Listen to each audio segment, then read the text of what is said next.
बीडमध्ये काहीही घडलं की नाव माझंच. परळीतल्या कार्यक्रमात धनंजय मुंडे यांनी ही खंत व्यक्त केली आहे. प्रत्येक घटनेची पावती ही माझ्या नावावर फाडली जाते. आयुष्यात मी कधी नव्हता इतका मी अस्वस्थ आहे असं मुंडे म्हणाले. तर बीड जिल्ह्यामध्ये कुठलीही घटना घडली की बोट हे माझ्याकडेच दाखवलं जातं असा संताप आणि मनातली खतखत माजी मंत्री धनंजय मुंडे यांनी परळीतल्या एका कार्यक्रमामध्ये व्यक्त केली. काल माझ्या आयुष्यात मी कधी नव्हतो इतका अस्वस्थ होतो. बीडमध्ये कुठलाही खडा पडला तरी त्याची पावती ही माझ्या नावावर फाडली जाते असं म्हणत त्यांनी सातत्यानं होत असलेल्या आरोपांवर नाराजी व्यक्त केली. मी संघर्षातून पुढे आलोय. पुरावा हातात घेतल्याशिवाय कोणावरही आरोप करत नाही. एका व्यक्तीला बदनाम करून या भागाची प्रगती नाकारता येणार नाही असंही धनंजय मुंडे यांनी ठामपणे सांगितलं.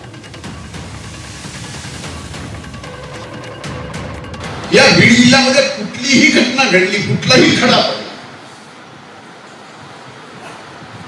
माझं पावती माझ्या नावावर आहेच, माझ्या विरोधात भाषण आहेच.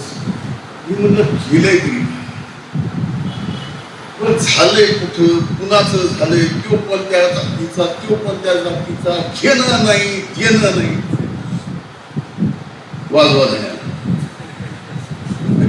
ठीक आहे, त्या गोष्टीला आपल्याला परिणाम होत नाही. ते संघर्षाचं जीवन मी जगलंय. असंख्य आरोप घेईल, असंख्य आरोप करत